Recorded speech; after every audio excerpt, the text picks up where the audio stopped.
Hello, good morning everyone. This is lecture 10 of chapter solutions of class 12 chemistry and I am Arun Rana. तो first है हमारा solubility curves. Solubility curves क्या हो गए? ये graphs हो गए बिटवीन सॉल्युबिलिटी और टेम्परेचर। सॉल्युबिलिटी इस एक्सिस को वाई एक्सिस को कहते हैं ऑर्डिनेट एक्सिस और टेम्परेचर को कहते हैं एब्सिसा एक्स एक्सिस को। तो सॉल्युबिलिटी कर्व्स ग्राफ्स होते हैं बिटवीन सॉल्युबिलिटी और टेम्परेचर, जिसमें सॉल्युबिलिटी रिप्रेजेंट की जाती है अलोंग ऑर्डिनेट एक्सिस और टेम्परेचर अलोंग एब्सिसा। एंडोथर्मिक जिनकी सॉल्युबिलिटी होती है, जिनकी सॉल्युबिलिटी इंक्रीज होती है विद इंक्रीज इन टेम्परेचर, उनका ये पॉजिटिव स्लोप आता है, ऊपर की तरफ आता है, ठीक है। और जिनकी एक्सोथर्मिक सॉल्युबिलिटी होती है, सॉल्युबिलिटी डिक्रीज होती है विद इंक्रीज इन टेम्परेचर, उनका नीचे की तरफ ग्राफ आता है। तो solubility curves are the graphs between solubility gram 100 gram of water versus temperature in which solubility is plotted along ordinate axis and temperature along abscissa. For solutions such as NaCl, KCl जिनकी solubility continuously increase होती है with increase in temperature have continuous curve with positive slope ऊपर की तरफ. For solutions such as cerium sulfate, lithium carbonate, whose solubility continuously decreases with increase in temperature, have continuous curve with negative slope. Next है, जैसे आपने sodium sulphate 10 times H2O पढ़ा था, तो certain solutions जिनकी सॉल्युबिलिटी फर्स्ट इंक्रीज करती है फिर डिक्रीज करती है एंड वाइस वर्सा, उनके सॉल्युबिलिटी कर्व्स क्या होते हैं? डिसकंटिन्यूस होते हैं। जैसे ये 32.4 डिग्री सेल्सियस, पहले इसकी बढ़ रही है मतलब एंडोथर्मिक सॉल्युबिलिटी होगी, बाद में कम हो रही है एक्सोथर्मिक Na2SO4 10 टाइम्स H2। ठीक है, क्लियर?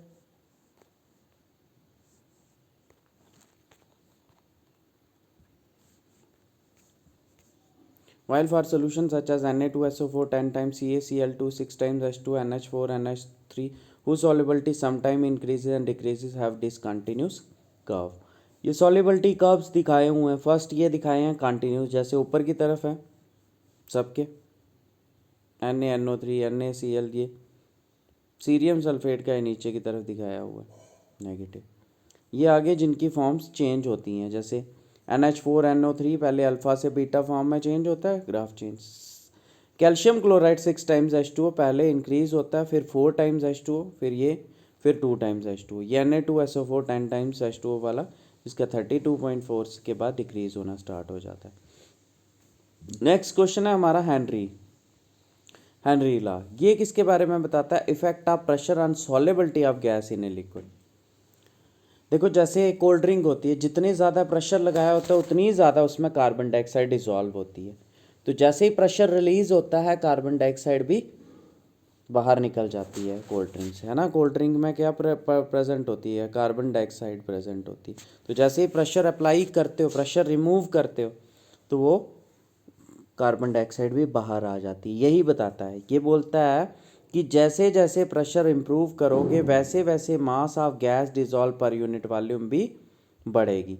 मतलब mass of gas dissolve per unit volume is directly proportional to the pressure applied over the gas at a particular temperature.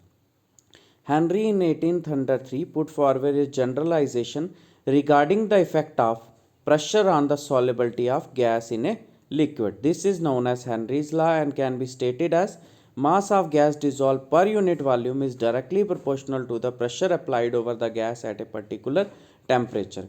That is mass proportional to pressure. Mass of gas dissolve per unit volume को हम क्या भी बोल सकते हैं? Solubility of gas in a liquid. Since the mass of gas dissolve per unit volume is the solubility of gas in a liquid, तो हम बोल सकते हैं कि solubility of gas in a liquid, M की जगह क्या लिख सकते हैं? Solubility of gas in a liquid is directly proportional to the pressure applied over the gas at a particular temperature. Hence, Henry law can also be stated as the solubility of gas in a liquid is directly proportional to the pressure applied over the gas at a particular temperature. Next देखो, अभी हमने methods of concentration पढ़े थे, कितना ज़्यादा soluble होगा कोई gas liquid में डिफरेंट मेथड्स में मेज़र कर सकते हो, मोलारिटी, मोलालिटी, मोल फ्रैक्शन वगैरह। तो हेनरी ने चूज़ किया इनमें से मोल फ्रैक्शन, तो एम की जगह पे लिखा mole fraction. Mole fraction is directly proportional to pressure, implies chi is equal to kp, तो implies p equal to 1/k chi, 1/k की जगह लिखा है kh, तो इसका मतलब p is directly proportional to chi. ये फाइनल स्टेटमेंट है, ठीक है। मतलब partial pressure of the gas, final statement है p proportional to chi. Partial pressure of the gas over the liquid is directly proportional to its mole fraction, ये final statement है। Hence this law can also be stated as the partial pressure of the gas in vapor phase is directly proportional to the mole fraction of the gas in the solution. Clear? Next है limitations of Henry's law. Henry's law की क्या limitation है? ये first point है, this law is applicable only at low pressure. अगर बहुत ही high pressure लगा लोगे तो फिर तो हो सकता है वो उनमें रिएक्शन हो जाए, तो रिएक्शन से सोल्यूशन।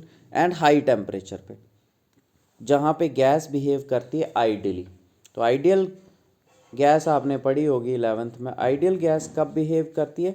जब प्रेशर हो लो और टेम्परेचर हो हाई, उस टाइम पे। अब यहाँ पे कोई रिएक्शन नहीं, तभी this law is not applicable when solute and solvent इधर गो अंडरगो कंपाउंड फॉर्मेशन हो जाए, जो उनकी जहाँ एसोसिएशन हो जाए, जहाँ डिसोसिएशन हो जाए, तब ये अप्लाई नहीं होगा। नेक्स्ट एप्लीकेशंस क्या है हेनरीज लॉ की? In carbonated beverages such as cold drinks, soft drinks, beer, the carbon dioxide is dissolve by applying pressure. तो स्टेटमेंट याद रखना, mass of gas dissolve per unit volume is directly proportional to the pressure applied over the gas. और दूसरी statement है pressure of the gas in vapor phase is directly proportional to mole fraction of the gas। ये statements है, ठीक है। अब next एक question भी है, मैं आप देखें यहाँ पे, प्रेशर डायरेक्टली प्रोपोर्शनल टू काई, पी प्रोपोर्शनल टू के एच काई। अब ये देखो, ये के एच काई है, अगर काई बढ़ेगा, काई इंक्रीज होगा, मतलब सॉलेबिलिटी बढ़ेगी, दोनों हैं इक्वल टू, दोबारा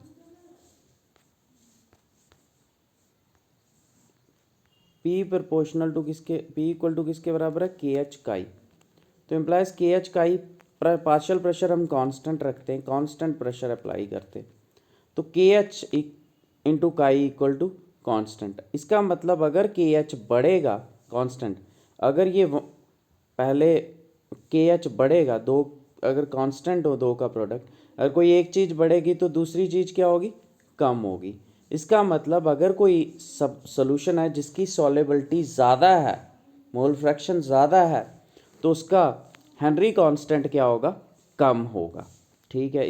इससे आप ये भी कंक्लूड कर सकते हो कि काई इज़ इन्वर्सली प्रोपोर्शनल टू के एच, मतलब सॉल्युबिलिटी लिखे, नोट करें ये, solubility is inversely proportional to Henry's constant, ठीक है। जैसे एग्जाम्पल के लिए हम लेते हैं H2, N2, O2, CO2।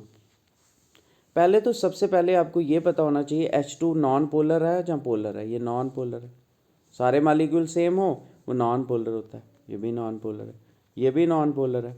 CO2 जो सराउंडेड एटम सेम हो और कोई भी लोन पेयर नहीं हो, कोई भी लोन पेयर नहीं हो, वो भी नॉन पोलर होता है, सारे नॉन पोलर हैं। तो सब में नॉन पोलर हैं, लंडन फोर्सेस होंगी। लंडन फोर्सेस जो होती हैं आपने पढ़ा है, लंडन फोर्सेस इंक्रीज होती हैं with increase in molecular mass, तो इनका मास बढ़ रहा है, मालिकुलर मास बढ़ रहा है, लंडन फोर्सेस भी बढ़ेंगी। क्लियर, ठीक है। तो जैसे जैसे मालिकुलर मास बढ़ेगा, लंडन फोर्सेस बढ़ेंगी, सॉल्युबिलिटी क्या होगी? इंक्रीज होगी। सॉल्युबिलिटी इंक्रीज होगी तो के एच क्या होगा? डिक्रीज होगा। के एच क्या होगा? डिक्रीज होगा। अभी हमने पढ़ा, ये क्वेश्चन भी है कि इनमें से सबसे लीस्ट वैल्यू ऑफ के एच किसकी आएगी? CO2 की आएगी। और हाईएस्ट वैल्यू किसकी आएगी, H2 की। अब नॉन पोलर और पोलर होगा तो तब पोलर की ज़्यादा आएगी सॉलेबिलिटी और हेनरी कांस्टेंट कम आएगा। तो carbonated beverages such as cold drinks, soft drinks, beer, carbon dioxide dissolve होती है बाय अप्लाइंग प्रेशर।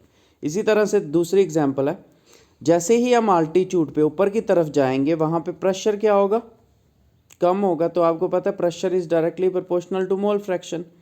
प्रेशर कम होगा तो सॉलेबिलिटी भी क्या होगी, कम होगी। सॉलेबिलिटी कम होगी इसका मतलब है ऑक्सीजन एयर में क्या होगी, कम होगी, जिसके कारण वहाँ पे डेफिशिएंसी ऑफ ऑक्सीजन होती है। At high altitude there is low pressure due to which oxygen dissolve to a very small extent due to which the person feel deficiency of oxygen which produce weakness in them. This disease is known as anoxia.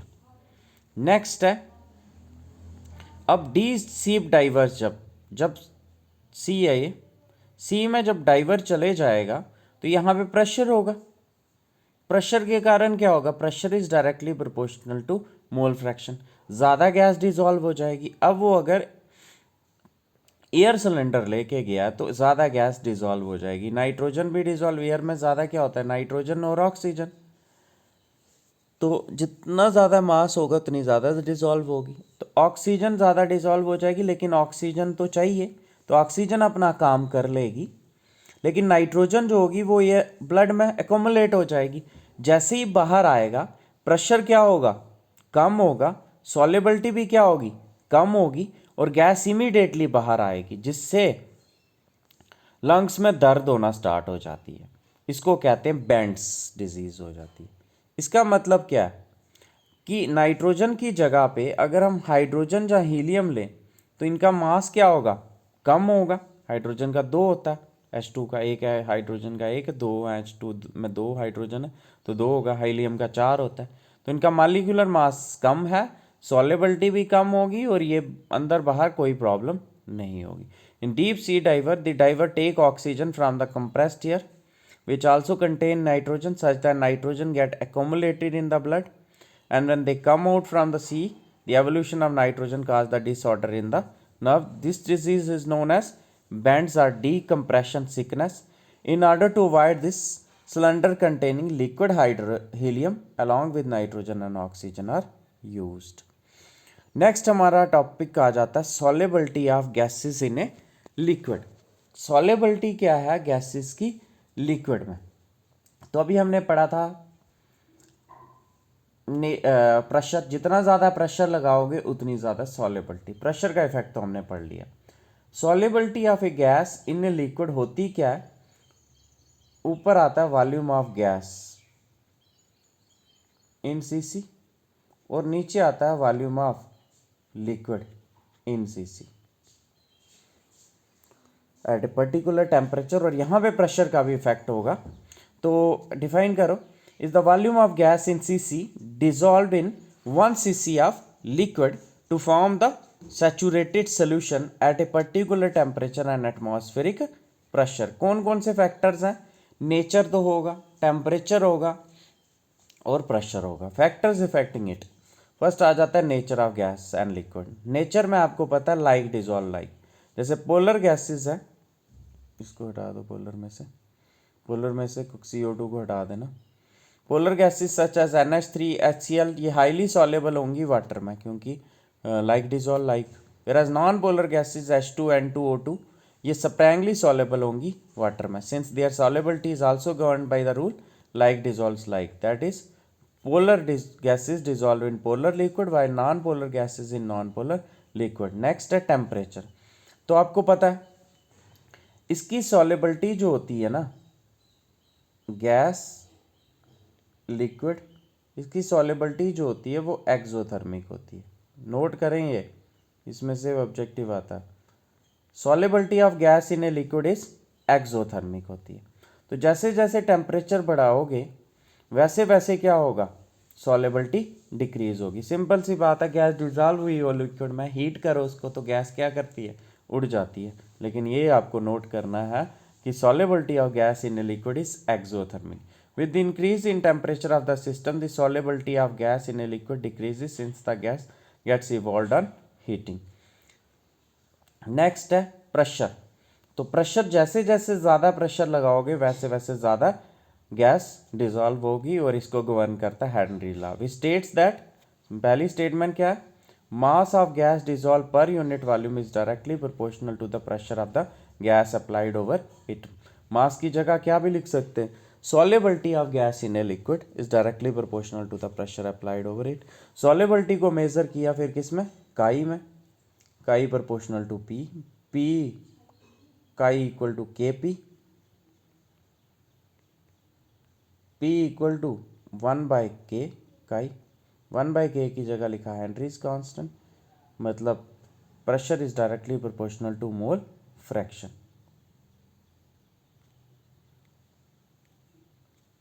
तो mass of gas dissolve per unit volume of the liquid is directly proportional to pressure applied over it, that is m proportional to p, m equal to kp, where k is a constant whose value depends upon nature of gas, nature of solvent and temperature of the system. Next है numerical, what volume of 95% sulphuric acid जिसकी density दी हुई है 1.85 gram and what mass of water must be taken to prepare 100 cc of 15% sulphuric acid जिसकी density दी हुई है। मतलब आपके पास क्या है, 95% सल्फ्रिक एसिड है और आपने इससे बनाना है 100 cc 15% सल्फ्रिक एसिड। तो सिंपल है, आपको क्या करना है, यहाँ पे डाइल्यूट करना है 95% से 15%, थोड़ा सा ये डालोगे और बाकी क्या डालोगे, वाटर। तो पूछ रहा है कि कितना 95% सल्फ्रिक एसिड लेना पड़ेगा और कितना मास में पूछा, कितना पानी का मास लेना पड़ेगा। क्लियर। तो इसके लिए सिंपल है कि डाइल्यूशन हो रही है ना, तो डाइल्यूशन वाला फार्मूला लगाएंगे, इसकी मोलैरिटी वॉल्यूम और इसकी मोलैरिटी और वॉल्यूम। मोलैरिटी कैसे, 95% दिया हुआ है, डेंसिटी दी है, इधर से मोलैरिटी m1 निकाल देंगे, वॉल्यूम निकालनी है इसकी m2, इसकी भी डेंसिटी और मास परसेंटेज दी हुई है, इस तरह से मोलैरिटी निकाल देंगे। वॉल्यूम इसकी 100 cc है, वहाँ से ये निकाल देंगे कितना वॉल्यूम इसका लगा, कितना वॉल्यूम इसका लगा, उससे टोटल हमें 100 बनाना है, इस कितना वॉल्यूम इसका लगा वो वाला, और वाटर कितना चाहिए होगा उसका मास हम निकाल लेंगे। तो देखिए 95% H2SO4 का मतलब है 95 gram of H2SO4 is present in 100 gram of solution. यहाँ से मास ऑफ H2SO4 मिल गया 95, मास ऑफ सोल्यूशन मिल गया, डेंसिटी ऑफ H2SO4 मिल गई, मास। और अब आपको अगर निकालनी है मोलैरिटी तो नंबर ऑफ मोल्स चाहिए H2SO4 के और वॉल्यूम सोल्यूशन की चाहिए। डेंसिटी ऑफ ये डेंसिटी ऑफ सोल्यूशन करना है H2SO4 सोल्यूशन, तो डेंसिटी से वॉल्यूम ऑफ H2SO4 सोल्यूशन में निकल जाएगी, वॉल्यूम ऑफ H2SO4 सोल्यूशन आ जाएगी 100 ग्राम अपॉन 1.85 ग्राम पर cc 54.05। नंबर ऑफ मोल्स निकाल दोगे वो निकल जाएंगे 0.97। मोलैरिटी ऑफ 95% H2SO4 निकल गई, नंबर ऑफ मोल्स आ गए 0.97, volume of solution in cc से निकाल के आ गए 17.93। ये m1 मिल गया, v1 निकालना है। अब m2 निकालते हैं, m2 कैसे, 15% H2SO4 से निकाल देंगे, 15 ग्राम H2SO4 100 gram of solution, density of H2SO4 solution है ये, volume of H2SO4 solution, number of moles निकल गए और यहाँ पे मोलैरिटी भी निकल गई, ये आ गई 1.68। तो अब लगाई हमने मोलैरिटी इक्वेशन, 95% H2SO4 15%, यहाँ से मोलैरिटी कितनी आ जाएगी, आ गई 9.4 cc। तो मतलब कितना वॉल्यूम चाहिए आपको,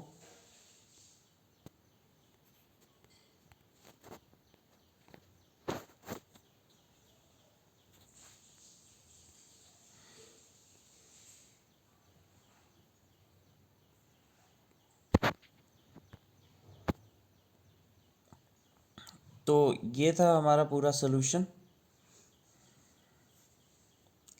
95% और ये 15%।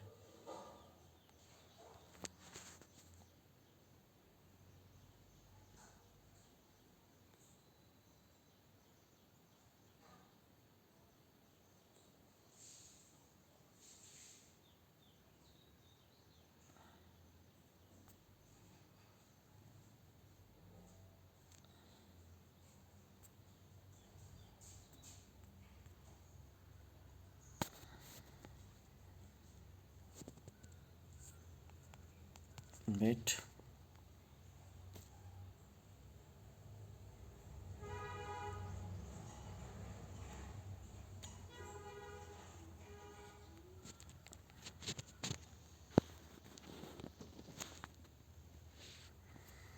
तो ये 95% है, ये 15% है, ठीक है। तो इसमें से 9.4 सीसी क्या यूज़ हुआ है, 95%।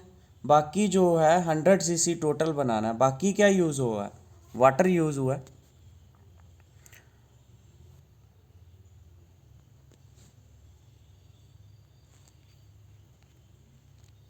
तो मास ऑफ 100 सीसी और 15% H2SO4 टू बी प्रिपेयर्ड कितना है?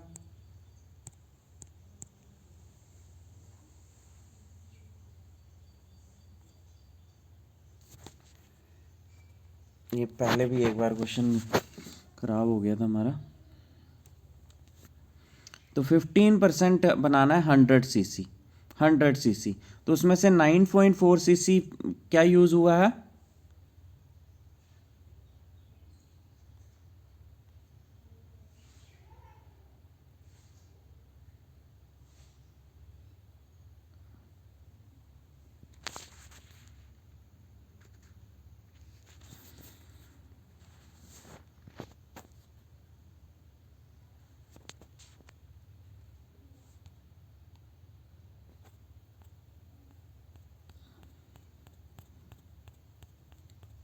Sorry for the delay. तो मास ऑफ वाटर नीडेड कितना आ जाएगा, देखो हम 100 सीसी की जो 15% 100 सीसी पूरा सोल्यूशन बनाना है, इसकी क्या निकालते हैं, मास कितना है इसका। तो मास ऑफ 100 सीसी या 15% H2SO4 टू बी प्रिपेयर, 100 को मल्टीप्लाई कर देंगे इसकी डेंसिटी के साथ, 1.10 110 ग्राम आ जाएगा। नेक्स्ट मास ऑफ 9.4 सीसी जो 95% H2SO4 निकाला, इसकी वॉल्यूम को मल्टीप्लाई कर देंगे इसकी डेंसिटी के साथ, वो बन गया 17.4। तो टोटल इसका मास कितना है, टोटल मास कितना हमारा 100 सीसी का, वो 110, उसमें से ये वाला कितना मास लगा H2SO4 17.4। तो मास ऑफ वाटर कितना आ जाएगा, दोनों को माइनस करके 92.6 ग्राम। नेक्स्ट ये है आपका टेस्ट, डिफाइन करनी है terms ppm, mole fraction, molarity, molality और नॉर्मेलिटी। नेक्स्ट एक्सप्लेन करनी है solubility of solid in a liquid with suitable examples. Next a solution contain 25% water, 25% ethanol and 15% acetic acid में कैलकुलेट करनी है mole fraction of each component. Next why the solubility of Glauber salt Na2SO4 10 times first increases and then decreases। Thanks a lot for listening, Jai Hind. अगर कोई भी doubt है, कोई भी problem है, मेंशन करें कमेंट बॉक्स में।